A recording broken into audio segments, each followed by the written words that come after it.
I can't even begin to understand doing a live podcast with an audience of like, I think Madison Square Garden holds like 20,000 people. Like, what are we even doing? Like, no, I couldn't do it. Yeah. Even podcasts that I enjoy and I go see them live, I'm like, I think I like it better when I'm listening to them at home instead of being here live. Yeah. Who is that for? Yeah.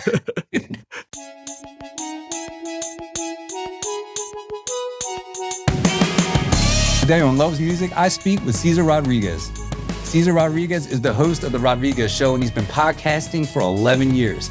I had a great time having this conversation, and I learned a lot too. So, all the way from Southern California, we have Cesar Rodriguez. Cesar, welcome to the show, man. Hey, thanks for having me, man. Thank you, Julian. Yeah, man, you got a nice little podcast of your own. It's a hip hop flavored podcast. You do an interview style, but I really dig what you're putting out there, man. I like it a lot. Thanks, man. Yeah, it's good to hear that, man. Yeah, 11 years into doing it, it's still good for other new people to discover it and just hear people's opinion on it, you know? Absolutely, man. Awesome variety of guests. And it's not limited to just rappers and performers. I mean, you have other creators on there. You got a tattoo artist on there. Some decent looking girls on there too, along with some really so a lot to see. And it's a video too. So it's available on YouTube and on, I think, Spotify and Apple too, right? Yeah, anywhere you can get audio podcasts, and then obviously YouTube. A lot of the DJ mixes we do for the show are only on YouTube, so like we feature a lot of DJs as well. Really cool stuff, man. Is it safe to assume that you started out as a hip hop fan? Yeah. I mean, initially the show was just a hip hop show where we play hip hop music and discuss hip hop news. And then I started interviewing rappers, and then it became bands, and then bands became like singer-songwriters. So it just evolved from being a hip hop themed show. Now, like you said, it's hip hop flavored, but it's just it expands to just me talking to whoever I feel like, you know. Yeah, right. Whoever keeps your interest, right? Mm-hmm.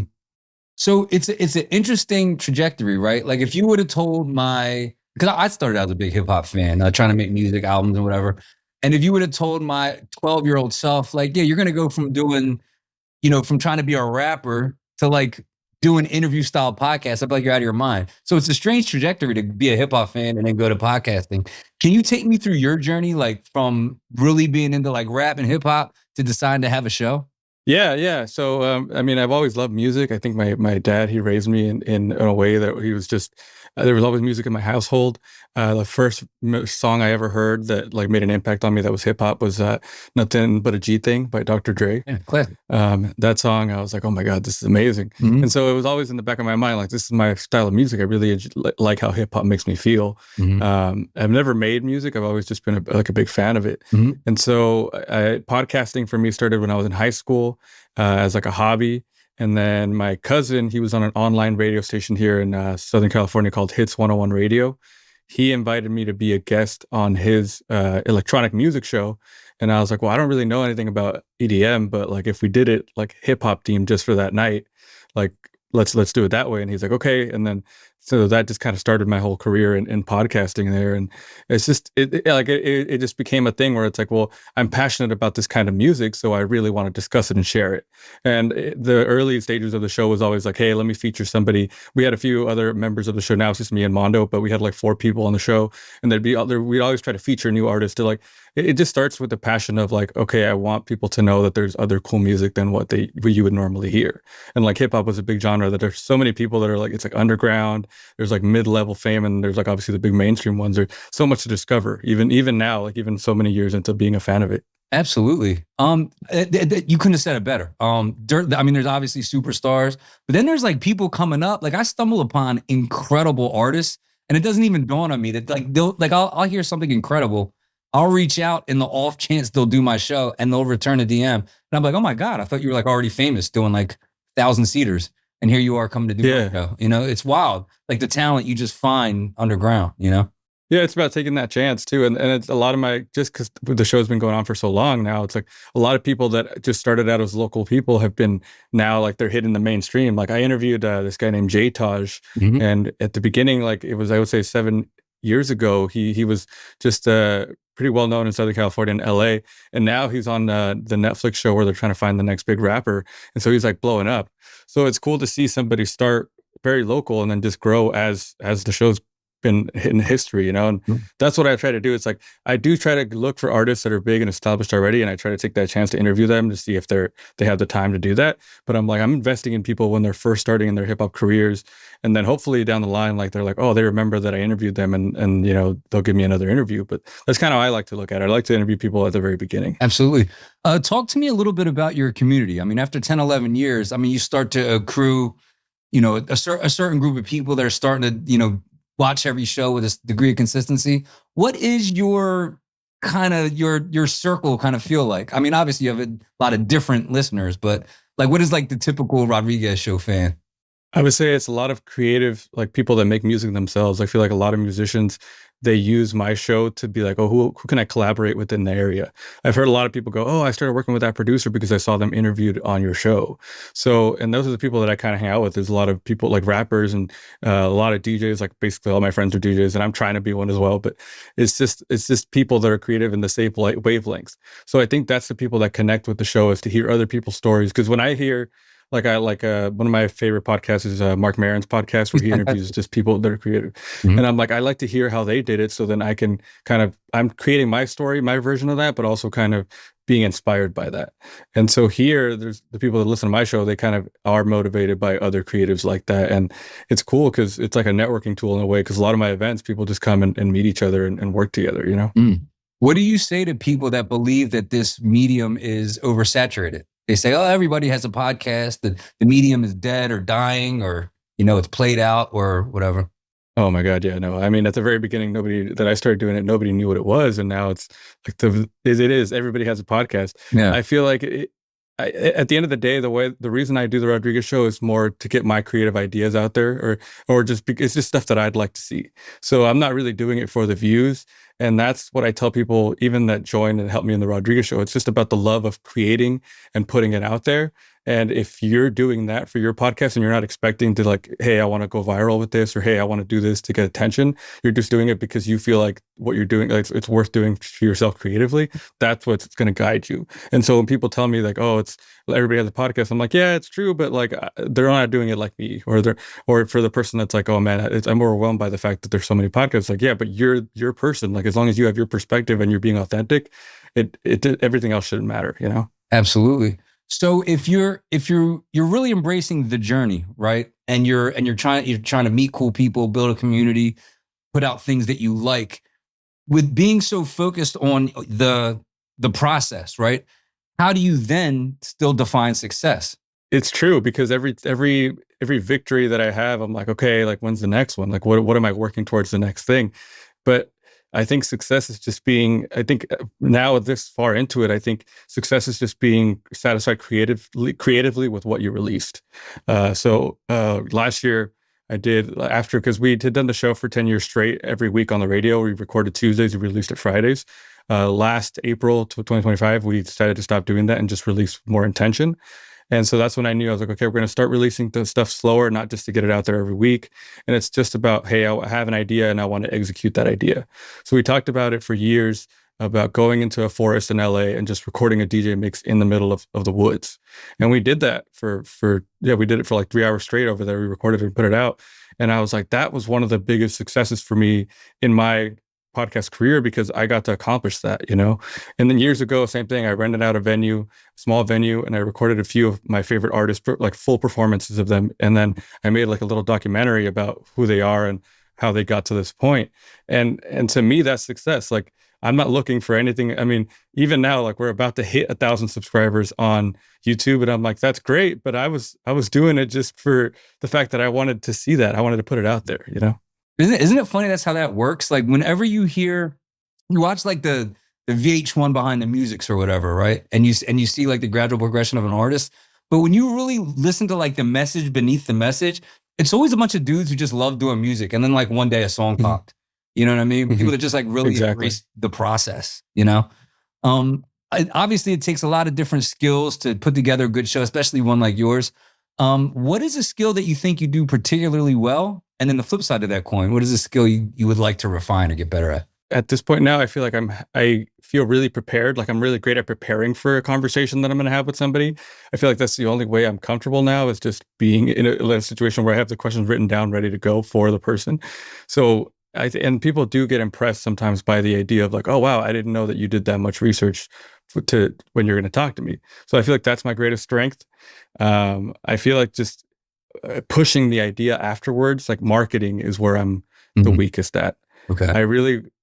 I'm good about, okay, I'm done with this project. I finished it. It's out there. Now I'm going to move on, as opposed to celebrating. Hey, look, I did this, even though it was a year ago. Like, this is still great. Like, you should check it out. I just forget and move on. And I feel like I need to be better at celebrating those wins. You know? I love that too. Nobody ever answers that question that way. Like looking back at your work and being like, look, before I move forward, let me take a beat and be like, yo, what I made is actually pretty dope. Like that was fat. Yeah. And when you talk about marketing, that's important too, because I think that's a big barrier for a lot of people, especially I know a lot of creatives that I talk to would want nothing more than to just sit in their room with a keyboard, a guitar, a microphone, and a laptop and just make songs. But they also want to be commercially viable, which means they have to market. Do you think if you could pinpoint one specific barrier to marketing, or like one part, like, oh, this is the hardest part, or this is what I have the most trouble with? Could you kind of whittle that down to like the specific thing that gives you trouble? Because I think our listeners would love to hear that. Yeah. I think the hardest part about that is, as a creative person, is like the social media part of it. Like I'm trying to keep up with that, and I'm trying to make content that will engage people in that way. But to me, like I live in like, hey, here's a 2-hour video. I'm great at this. It's a great 2-hour video. It doesn't really translate well to like, hey, here's 30 seconds of it. You're gonna love it to go check out the two hours of it. And so that's my biggest problem, is like I just don't know how to push it on the algorithm, as opposed, I just know how to make great long form content, and I'm working on it. I mean, that's my job too. I freelance record for people, and I try to create great marketing for them, but it's really tough. Trying to take these like complex ideas and these like massive works of art into like these like small, digestible, accessible pieces in bit, you know, it's like, I don't feel like chopping up my idea into 30 parts and putting it on exactly. Absolutely, man. What is one of the most valuable lessons you learn from 11 years of podcasting?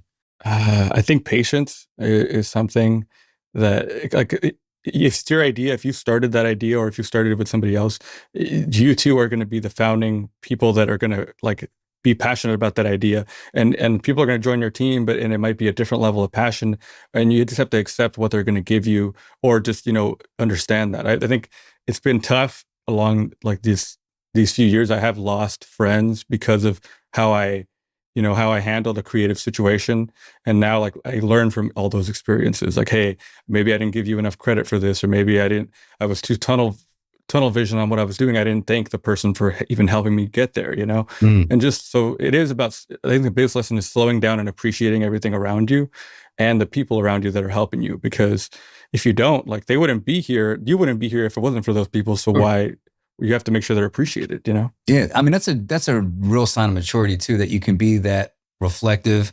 The idea of patience is also huge.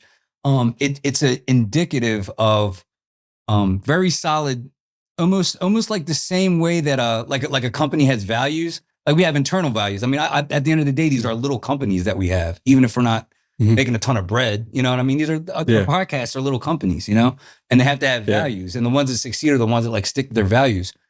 With that regard, what are some of your non-negotiables before working with somebody? Like, okay, they have to have these 3 things no matter what. I'm not going to put up with these 3 things, and it doesn't have to be 3, but. I would say when I'm working with somebody, they have to have the creative drive. Even when I'm working with, I would say, the people that I freelance for, that are my clients, they have to be there for the passion of creating. And some people, I've worked with people that are just like, I don't care. I just want to be online, and you're going to help me be online. And I'm like, that's not what I'm trying to do. Even artists that I've interviewed, like, there's been situations where you feel kind of used for it. You're not, like, the interview itself, you feel like they're just using you because they want the clips on the internet, as opposed to like, hey, let's have a great conversation. Let's make something cool. They're just kind of, you're being used in a way. And so when you can feel that about somebody, where it's not authentic creative drive, I can't work with that person. And I think that's my biggest red flag, is they just have to have a passion for art. They don't have to be super knowledgeable, like, about any kind of music thing. Like, anybody that loves music, and even if they don't know like the most underground artists, it's fine. It's just, they just have to have a passion, and have to be able to see that, Yeah. there's a certain humility that's evident in in what I believe to be my best guest. And I could never put my finger on it, but it's always the people that show up with the attitude like I'm here to contribute always have the best interviews, you know, and the people that are like, I got something coming out, and I'm all for using my show to promote your stuff. Don't hear what I'm not saying. But like, but it's like the people that are here like, yo, yeah, let's make something good together. Like I'm here to contribute. You know, it's like this weird symbiotic relationship where you bring your questions and I bring my answers, and it becomes this other thing that's bigger than the two of us alone, you know, but something else that's cool. And I think those make the best interviews, you know? Exactly. Yeah. So you're in an interesting spot with having a decade of podcasts. You actually got to see multiple generations. You got to see the people in, 2015 and 16 starting out. And then you got to see the next crop of creators, and you kind of got to explore that dichotomy. Do you think it's easier to dream when you were younger, like in 2015? Was it easier to be more optimistic and have like a big dream? Or is it easier to dream now with, more technology, more options? Or do you think it's more stifling? Like which era created or birthed more dreamers, you think? I feel like in that, and I've been in the situation now, because when I started, it was like, okay, the technology is so limited, you have to really push yourself to want to do this. And so I feel like maybe at that time, that was the harder time to dream, because it was such an impossible dream, because there's so many hurdles you have to jump to be able to make content. Like when I first started podcasting, I had to use like music recording equipment, because there was no such thing as like, oh, this is just a mixer for podcasting. Like It was like, oh, this is a mixer to record instruments, but you can also plug a microphone in, and that's what I'm using it for. And so you have to, and that's what a lot of the things where I had to kind of think about these. Even back then, like 10 years ago, I would think of like, I wish there was this device that would allow me to do this, and it didn't exist. And now 11 years later, there is a specific device that does all that. Like there's a device you plug your cameras in and your microphones, and you can all records into one box, and that's amazing. Like before I was plugging in USB microphones to a laptop, and then it wouldn't work, and I was wondering why. So now it's just so easy. But at the same time, now because it's so easy, I feel like I have a digital blank canvas in front of me that I could just start filling, but it's like, but now what do I put on it? Because it's so easy to create all the stuff that I had. So it's a little bit of both. Yeah, right. So and I'm sure you've seen other people, like other contemporaries, break through, surpass you. You've surpassed them, How much of success do you think is based on luck, and how much on merit, like actual quality? I think the quality of work, because I've always tried to make quality of work, and it hasn't gotten the attention of just the person that has a more clickbait headline, or it's more that kind of stuff. I feel like that's where there's that luck involved, or it's what gets picked up by what, like the algorithm now is that kind of stuff. I do have the belief that good work will eventually get the attention of the right person. I have a lot of people that I've interviewed over the years that I'm like, this guy has a talent, and he's making quality music, and I know that maybe he's not getting the attention right now, but if he continues on this path, he will make it. And I do believe that for people that are creating as well. Like as long as you're putting in the work and you're creating quality work to the best of your abilities, like that will be seen. It might take a long time, but it will be seen by somebody, and it will grow from there. And I mean, it is about luck too. It is about, hey, it'll happen sooner rather than later if you're lucky, and that's how I think of it. I teeter back and forth between still needing the luck, but still having to have the quality. I think the better quality stuff you have, the better chance you have of getting lucky, but you still have to get lucky a little bit, Yeah. Like the stars still have to align a little bit for like, there's like second tiers and third tiers of success. Like you can still make cool stuff, you know what I mean? But if you want to be, you want to get picked up by a major label, or I think you still need like a degree of luck, Yeah. But like quality just gets you in the game. At least now you can at least play, and then to win. Yeah. And that's once you get your foot in the door and you have that quality work, that's what's going to keep you inside, Yeah, 100%, 100%. What is your version of a bad day? And what I mean is, obviously, when you have a production of your magnitude, you have to wake up some days and you feel like you just don't have it. What does your version of I don't have it look like? Yeah, it happens every once in a while. Because I set up interviews like way ahead of time, and you're like, okay, next month I'm going to interview this person. And some days, someday I'll wake up and I'm like, can I do this? Even though I've done it for so long, I'm like, can I do this? Yeah. And that's when I start that self-doubt sometimes creeps in, and that's always going to be there.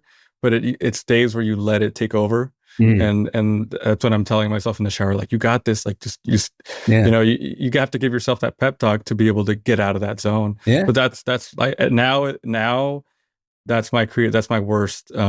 I would say my worst day is, I know it's ready and I've been thinking about it for weeks, and now I have to go execute that idea. There's always that little bit of nervousness right before you have to go do it. But then once I would say once I start an interview, or that's even a big one, I'm like, I ask the first question, we start talking a little bit, and then it's, oh, I know how to do this, and you get into it, you're locked in, you know. How important do you think energy is and chemistry is with a guest? You know, like, have you ever, like, we've all had the guest that sits down and you're like, oh, it feels like sandpaper for whatever reason. You know what I mean? You're just not like vibing. Like, how important is that chemistry, or do you think it doesn't really matter? Like, the questions will just kind of speak for themselves. I think it is. It's a lot of, like, I can have the questions written down, but it's more of in the moment where the conversation goes with the person. And I had a lot of people that there hasn't been much chemistry bouncing back, and that's when it's like, okay, maybe this will be a shorter one, but I don't want to push it, because when you try to ask somebody maybe a deeper question than what they're used to, and they don't give you what you're looking for, or kind of you can tell they're deflecting. You're like, okay, you're not trying to go there. I'm going to respect that boundary, and we're going to move on. And it can only be as good as the chemistry you're creating with the person. So I don't give up per se, but I respect those boundaries, and I try to make the best of what's left after I realize, okay, this is what I'm getting, you know? Okay. Rank these 3 things in the order that you enjoy the most: interviewing somebody, being interviewed, or doing like a first person, like, solo podcast or solo episode. I'd say my favorite thing, number 1, is interviewing people. My second favorite thing is being interviewed, and the third, my least favorite thing, I would say, is solo. Like, I've tried so many times to do just full solo, and I just can't. I can't. It's too. I guess if you wanted to add a fourth one, I hate live podcasting even more. Doing a podcast in front of an audience is the worst thing I can think of. You've done that before, like in front of an audience? I've tried, and it didn't go well. Well, now they got podcasters that'll sell out like Madison Square Garden. I can't even begin to understand doing a live podcast with an audience of, like, I think Madison Square Garden holds like 20,000 people. Like, what are we even doing? Like, no, I couldn't do it. Even podcasts that I enjoy and I go see them live, I'm like, I think I like it better when I'm listening to them at home instead of being here live. Who is that for? It's a weird form of, and I get it. Like, certain, like, for instance, Chris Williamson has like a really cool production. Jay Shetty is such a good orator. It makes sense to go see him live. But like, the ones where it's just the podcast with like 2 chairs, like, on the stage, and there's like, I don't know, 1,500 people standing around watching it.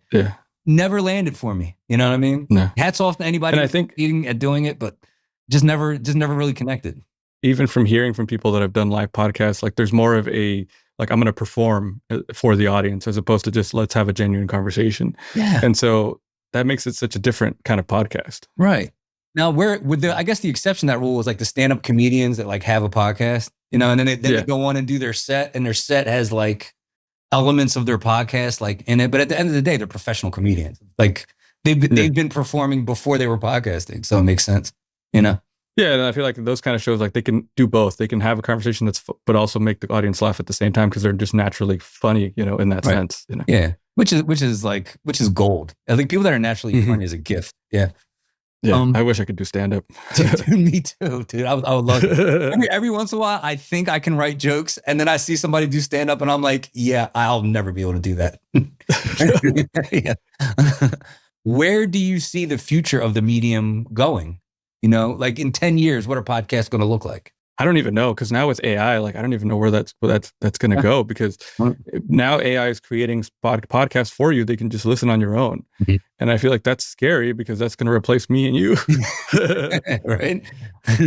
I do see it as more of a niche, like, the more, as time progresses, there's going to be more niche podcasting. So, like, even further, like, single subject things that you would never think that could be a podcast is going to be like that. I see that. Because the more format, like, the more people they're doing that, the more specific it's going to get. Yeah. And I see that. I see, like, maybe a podcast that's just, hey, this is my school, and this is my 10 people in my classes. This podcast is just for them, you know? I think you nailed it. Like, I've answered the question, I've worded it differently, but I think it's going to happen just like that. I think it's going to be an antidote for AI. They'll be like, okay, everything's fabricated. There's ads on everything. I just want to hear somebody talk, but I also don't want to hear a podcast with ads. So like little underground podcasts will kind of be like the wave, and and people will have these very niche topics. You'll see a podcast for like moms who do yoga, but also do mountain climbing and bake cookies, and there'll be a podcast for like just that. Yeah. And it'll have like 1 million views, and I'm like, hey, people to listen to this. Now there's a school of thought that says that podcasting is actually an antidote for loneliness, right? Especially around quarantine time, like the pandemic. You have equipment. It would be weird if you just called somebody and be like, hey, you want to talk for an hour? But you have a show and you can invite people on, and people can invite you on, and you have these like long form interviews where you can feel like you really get to know somebody. And statistics say that men are generally lonely. Something like 1 in 7 men don't have close friends. 1 in 4 don't have a best friend. All kinds of crazy stats like that. What do you feel about? Do you see podcasting as an antidote for loneliness? Not you personally. Do you see one of the reasons for the success?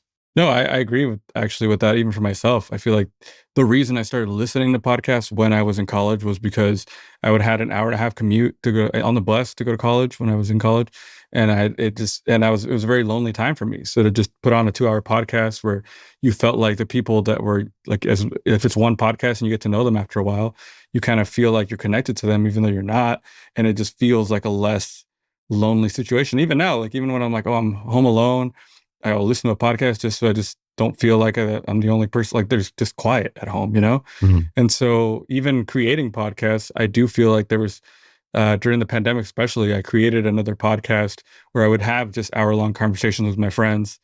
So I would have an excuse to talk to my friends for an hour during that time because we were so isolated at that. I mean, even like that during that time. So I do feel like that. I've never heard it put that way, but it is true. It's an antidote for loneliness. It got me out of some really dark times in my life as well. Do you care to elaborate on that, or is that too personal? Like, what was going on when you? How would you categorize a dark time? Yeah, it was twice. It was during college. It was a jump from being in high school and having a lot of friends in high school to going to college, to a very specific college that not a lot of my friends went to, even though it was Cal State Fullerton. Shout out to Cal State Fullerton. It's not like a niche college or anything, but I didn't know as many people. Mm-hmm. And I was kind of struggling with identity of like who I am, what am I doing, where am I going? And at the time, it was there was 2 podcasts. It was Kevin Smith. He's a filmmaker, and he had podcasts. It was one of the first podcasts to ever be popular. The guy that did Clerks, right? Yes, exactly. Yeah. He had one of the first podcasts that was popular, so I listened to him a lot, and it was good. Like I said, I'd be on the bus and I would just be laughing, and it was better than sitting in silence or listening to music. And sometimes, as much as I enjoy music, the negative thoughts or like sometimes depression can really overpower anything else you're listening to.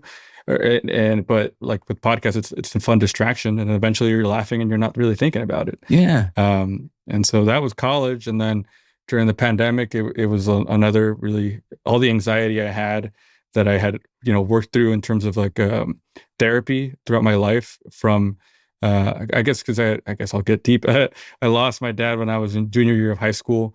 And I think that kind of set off like a big wave of grief that I didn't know how to deal with for a very long time.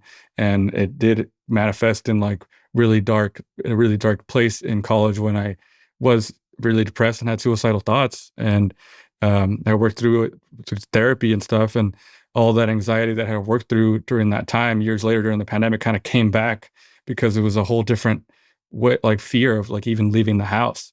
And so at first it was creating that got me, listening to podcasts that got me through it. And then during the pandemic was when I started making podcasts again with my friends and just talking to them on FaceTime. That really got me through that time as well. So I feel like podcasts have always been like a thing in my life that I've gone back to, whether now it's a career for me, but like hobby, career, as just a form of entertainment.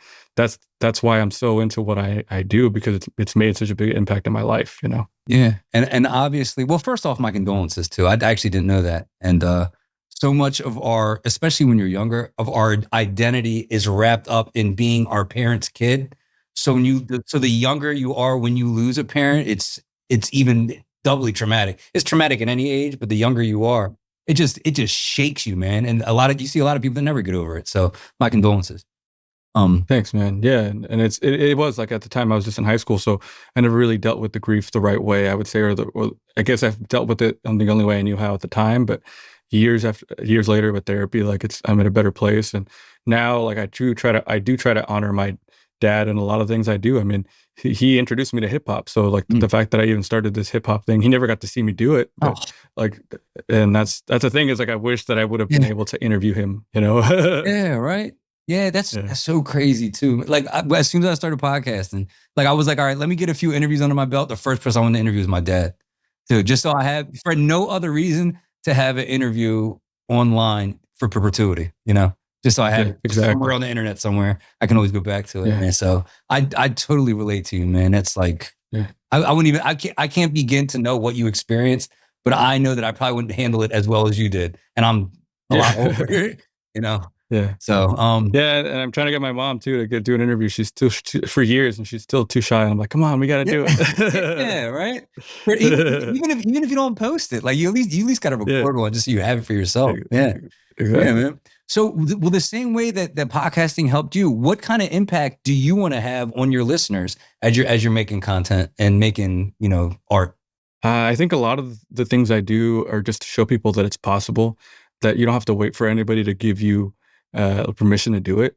So, like, hey, I wanted to make a documentary. I went out and did it. And you might watch it, and I hope that you're inspired by the fact that you know somebody that can make something like that, and or that they know that me with the limited resources that I have, because I've always been independent with this stuff, I can just go out and create something. Mm, And so I just want people to be like, hey, if he can do that, I can definitely do what I'm thinking in my head that I can execute, you know? mm. And that's what I hope people take away, is just some kind of motivation to know that you might see it online and be like, oh, wow, where do I even begin? But you can just start and do it. And Yeah. I'm the testament to that. I did it and I Yeah. never stopped. Yeah, it's so funny too because you always hear like believe in yourself, and I thought it was like the most corny cliche thing. I was like, well, if you don't have natural ability, then you can't like you're believing in nothing. You know what I mean? You can't. Mhm. You're just lying to yourself. Like there has to be some evidence that you can do what you're doing.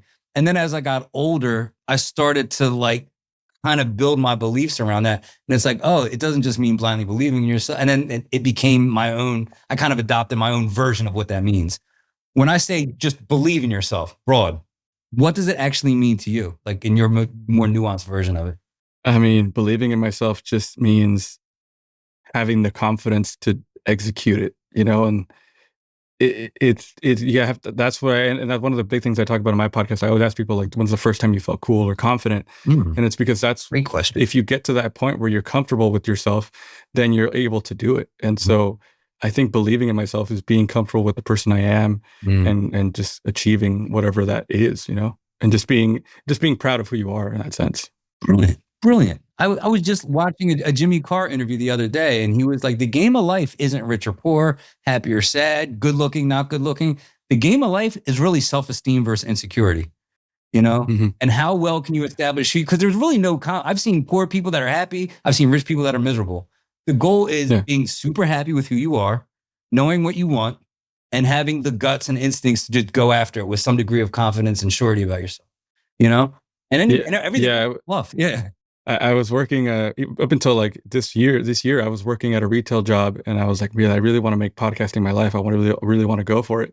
And I'm sure it's not some like a quote that this guy came up with, but I was just talking to somebody, acquaintance that I knew, and he was like, "Everything that you want is on the other side of fear."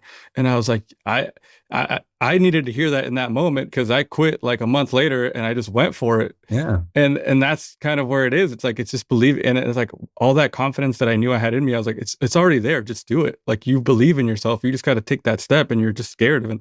And that changed my life. Yeah, absolutely, man. Yeah. Like you said, like how many times have we done something just kind of like not waited for verbal permission, but like waited for either proof or evidence or some kind of validation, like, okay, we can move forward. You know what I mean? And just Yeah. sat there and it's like no one's good. Like there's not going to be a big flashing sign that says go forward. You can go ahead now and do the Mhm. thing, you know? It's like, and then Yeah. The only sign you're going to see is like within yourself. yeah. Like, that's the only time. Yeah. Yeah, 100%. One of the things that Rick Rubin was talking about this too, and a lot of the things that we do as creatives can be taught, but obviously being a creative is a gift. I see it as a gift. And the gift isn't the ability alone, but the gift is actually taste. we have instincts. We kind of can see around the corner. We can see what they're going to be wearing in 6 months. We can see what sound is going to be cool.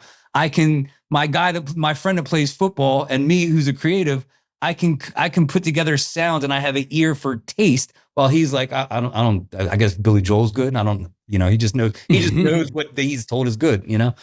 Do you believe that when they say creativity is a gift, is there evidences in your life that you can point at to be like, oh yeah, I'm different. This is what separates me from, say, the academics, the athletes, the creativity is a gift, but it's also something you can learn. Because for me in my life, when I was in second grade, I took a test that was supposed to determine your strengths and weaknesses. This was second grade. Yeah. And I got the lowest score on creativity on that test. Okay.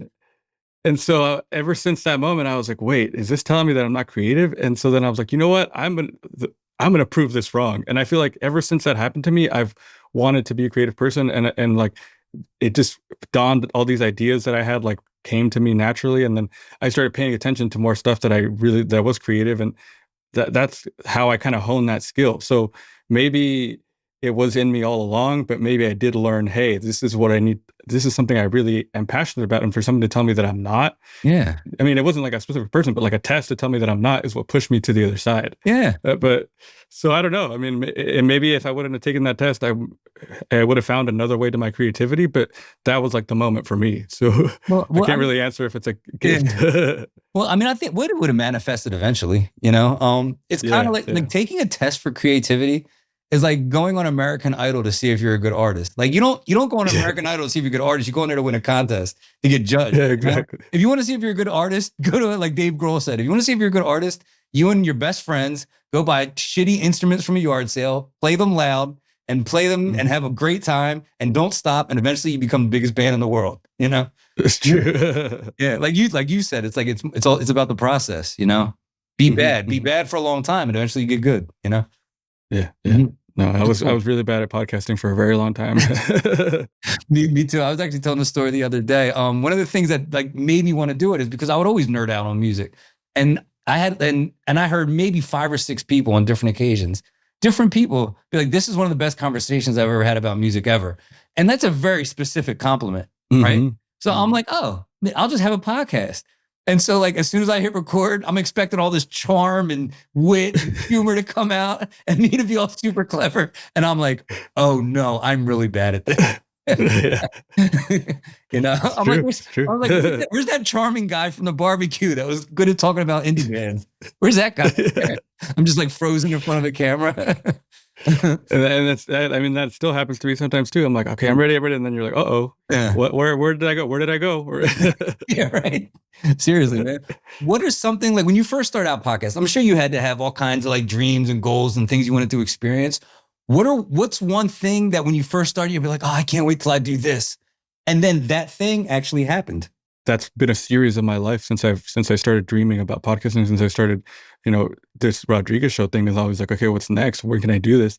And there was, before we could do video on the show, before the technology was that advanced where I could have cameras that record for like however long at a time, it was like, I really need to figure out what I want from this. Like if I'm going to do a video show, I have to figure out what it's going to look like. Yeah. So I literally sat there and I do a diagram of like, okay, if I'm going to do this, when I get to this point, I'm going to put a camera here, a camera there. And I drew it out of what it would look like. And then like, I would say within 6 months, we had all those cameras and we had it going.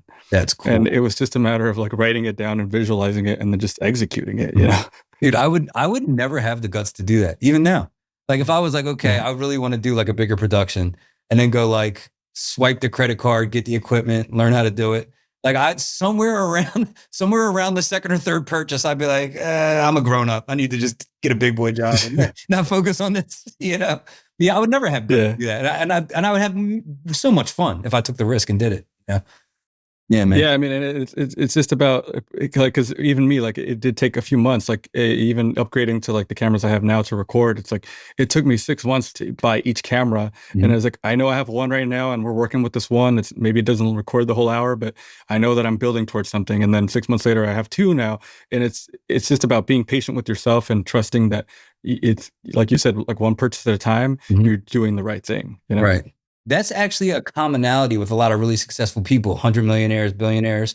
Obviously, people come from different backgrounds of success. And when they tried to trace the commonalities, it was all different. It was like, it wasn't, you would think everybody wakes up, well, some people wake up early, some wake up late. Some were from humble beginnings, some were from Ivy League schools.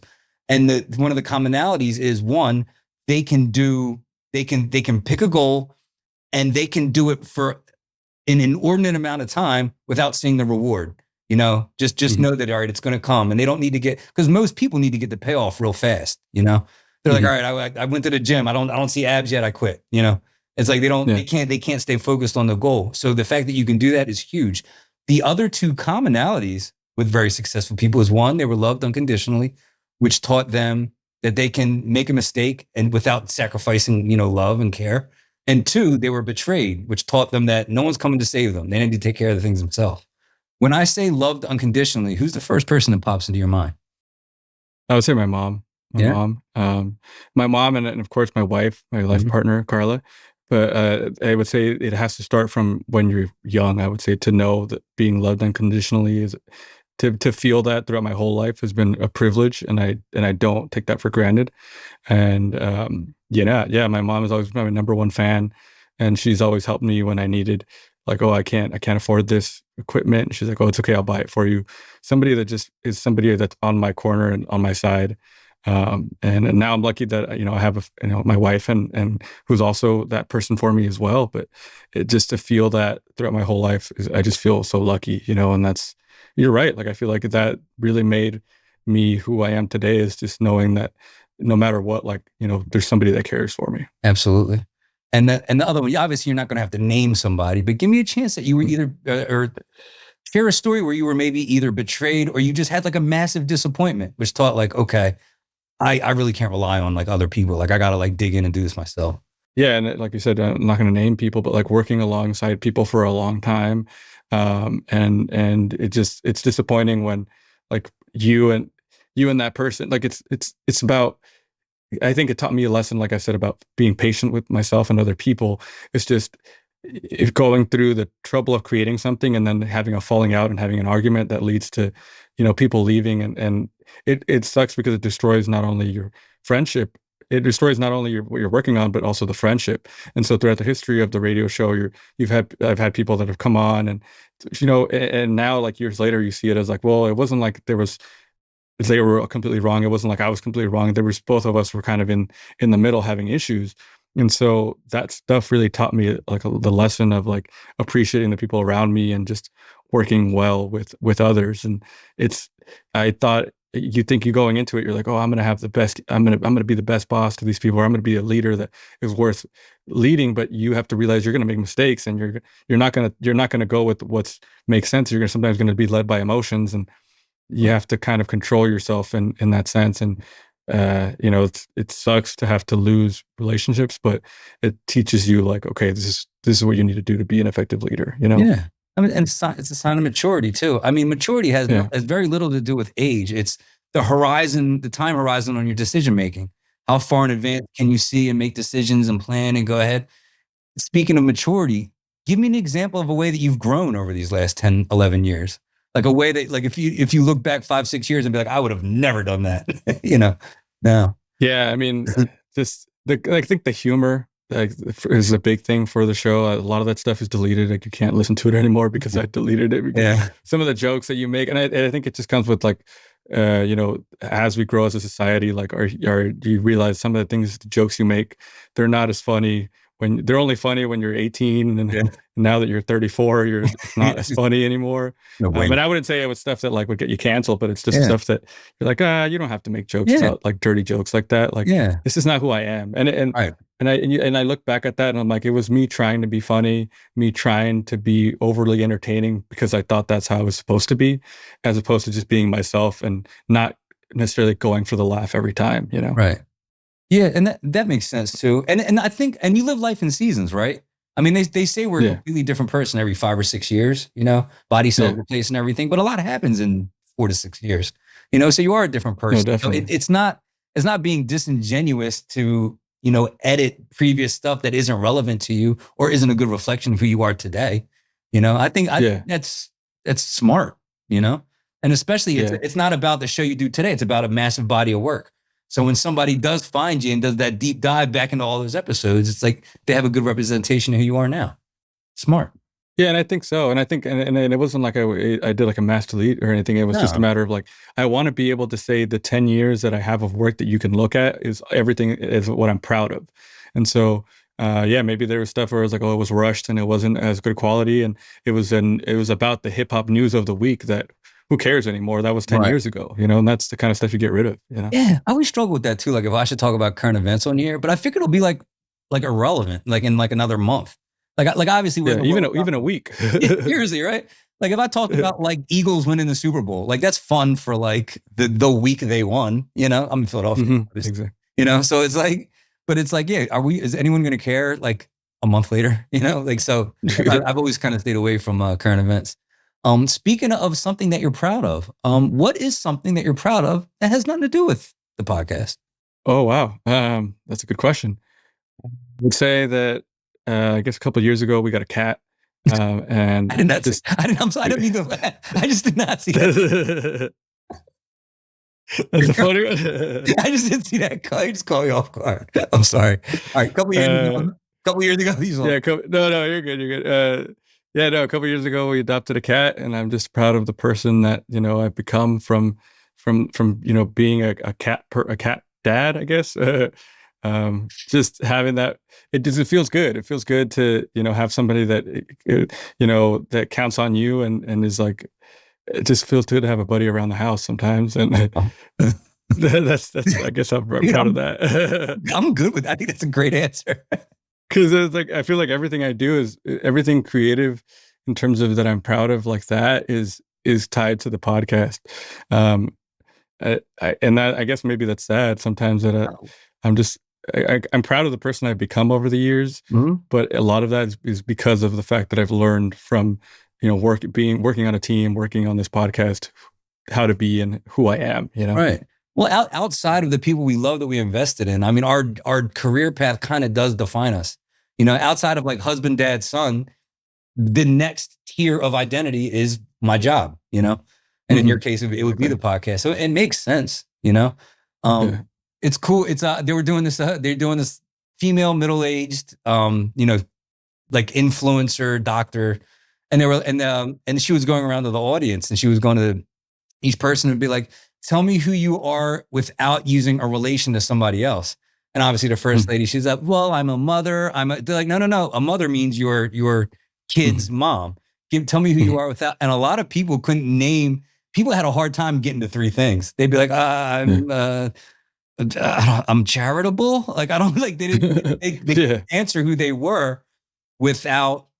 So I think there's a degree of it that I think, I don't know. I feel like our creativity gives us almost like another facet of our personality outside of, I don't know. It's I see that. Yeah. I feel like I sometimes too, I have to play the part of that person, and when I'm going into it, not that it's fake, but it's just another side of me. And when I can unlock that, I feel like that person gets in the zone and they go for it. As a Gemini, they say that like you have multiple faces, and I do feel like that's true. And I feel like that's my creative face that is like my most genuine one. And so when I'm in that mode, I just go for it. Yeah, man. And you're good at it too. You have a very disarming quality with your guests. There's a couple episodes I was watching you, obviously the tattoo artist. There's a woman, I forget her name, fairly recently, blonde musician. Haley Wild. Wild. Yeah. So she, like, you could actually see in that interview, her, like, you could see like the tension, like, leave her shoulders throughout the interview. Like, you have like this disarming quality with your guest. Is that something that you're doing consciously, or is that just you being you and just eventually they just warm up to you? It's a little bit of both. I do try to make them comfortable and I try now even more so. I send them the questions ahead of time and stuff because a lot of people are nervous, or especially with like the tattoo artist, right? She was just on a podcast before my podcast where they kind of went after her and they made her look like on purpose. I think not that she was saying anything dumb. They made her look dumb in a certain way. Like they're trying to portray her. Gotcha questions and stuff like that. Just kind of corner her. Yeah. Yeah, and so in her case, I specifically wanted her to be like, "Hey, like I know that was your first podcast experience. It doesn't have to be like that. There's people that are actually telling stories and wanting to get to know you as a creative person." So in that case, I was going out of my way to do that, but also in general, I try to tell people like, "Hey, I'm not trying to get you to say anything clickbaity or trap you with anything. I just want you to tell your story." And I think people realize that once I start asking them because a lot of people, even here in Orange County, there's a lot of other podcasts that are going for more sensational stuff. And it's like, it can, even if you think of it as boring, like I think of it as your story and it's going to inspire somebody. So even if I do tend to lean on something that is less clickbaity, I am more proud of that, you know? Well, even the interview you did with the girl that was like an OnlyFans model, like you handled that interview with such grace and class. And I'm like, I mean, this is just a top tier guy, you know, like this is like you were a gentleman, obviously, but even the way she spoke, like you could see her kind of like disarm herself and just start sharing with you. And you made like a very safe space for her. Not a lot of people would do that. And even if they did do that, they wouldn't be able to do it with such comfortability. You know what I mean? It would feel kind of weird, you know? So it was cool, man. Really good at what you do. I was impressed. Thank you, man. Specifically that one too. I feel like when I re-listened to that, because I recently edited that one, I was like, wow, yeah, I'm proud of myself because I wasn't trying to go for any dumb jokes or anything. I just was really genuinely talking to her about her career. Yeah. For every one guy like you, I'm sure there's, you know, a dozen. And you know, I'm not going to say them one here, but you know the questions that she probably gets. Yeah, exactly. Yeah, man. If we were to sync up a year from now, and I wanted it to have been an awesome year for you. What are the couple things that would have had to happen for you to be like, yo, that was an awesome year? These last 10 to 12 months were incredible. Well, I'll tell you what I want, because creating for me is always going to satisfy me. So even if I just keep doing what I'm doing now and we see each other a year from now and be like, it was an awesome year because I got to do everything I wanted, particularly this year. But I would say my goal where I was like, wow, this is an amazing year is having my own space again. For a while, I didn't have a studio that was my own. Well, for a while I did have a studio that was my own. And then I lost it, and then I got another one, and then I lost it again. And so now I'm kind of floating between other already established places where people record. And my goal is to eventually have my own place. Even now, like I'm moving stuff in my house, so nowhere really feels like my studio yet. And so I'm building towards that. But even then, like the access that I have to the studios that I have now is like really awesome. So just working with those people. But I mean, eventually I just want to have a warehouse where I can just do everything creative. And so that's my main goal. Cool. Is just one day just have like the Rob Dyrdek's Fantasy Factory, but for more podcasting. I thought it. You said it. I thought it. I didn't want to age myself. I think that show came on like 20 years ago. I was embarrassed to age myself. It was the first thing. Yeah, I want to do that for podcasting. That's where I want. Yeah. I always thought about doing it from a there used to be a show on Palladia that was like this structure with like a bunch of little stages, a main stage. And I was like, it's almost like a mini festival in like one building. You know what I mean? Like there'd be somebody here and then the camera would follow you down and it would be like Ty Dolla $ign on this stage. And then when he was done, the camera would pan over and it'd be like one continuous shot. And I was like, dude, I want to own a place with like 3-4 stages and just like book all my friends and my artist friends. And like once a month have like a big rager, you know, like that was like, that'd be amazing. Yeah, that'd be so dope. You have a 30-second elevator ride with your 10-year-old self. So you only have 30 seconds. What are you telling that little guy before he gets off the elevator? Okay. So I wouldn't ruin anything for him. I wouldn't tell him like the trouble he's going to face. I would just say, hey, there's going to be some waves. You're going to be experiencing stuff, ups and downs in life, but just know that that's going to lead you in the right direction. Just trust the process. Like, I wish I could tell myself that because there were so many times when I was that age, up until like even early 20s, that I really doubted who I was or where I was going. And I didn't have to. I could have just enjoyed life. And I don't regret it because it's made me who I am today. But if I could just give some relief to that stressed out kid, that's all I would do. Yeah, man. So somebody watches this interview and they want to connect, man. What's the best way to find you, connect with you, support you? Cool. Yeah. So you can follow me at The Rodriguez Show. Um, so that's where they can find me. That's like and then I am Cesar Rod is my personal one, but that's at The Rodriguez Show is always going to be where I put everything creative that I'm involved with, just because that's like, it's become a platform for everything now. So if you want to find me, that's where you can find me. Yeah, man. So Cesar, I want to thank you from the bottom of my heart just for making time to be on the show. I know how busy you are. I know how big your production is. I had a ball talking to you. I learned a ton. Seriously, I think you're going to be wildly successful in whatever you do. I hope the show blows up, but anything you want to do, you can do it, man. I mean, this show or anything else. So seriously, thank you, man. I hope you decide to stay in touch. We stay connected, and connect over our creative endeavors. But seriously, I want to thank you for making time. Hey, I appreciate that, man. I really appreciate your platform and just letting me talk about, my life and the stuff I'm doing, man. I appreciate that. Good stuff, man. Hey, the rest of you, thank you so much for tuning in. You can check us out. New episodes every Thursday morning, 7 a.m. They go up on all streaming platforms, audio and video. And if you like what you heard here today, please check out The Rodriguez Show and tell somebody who loves music.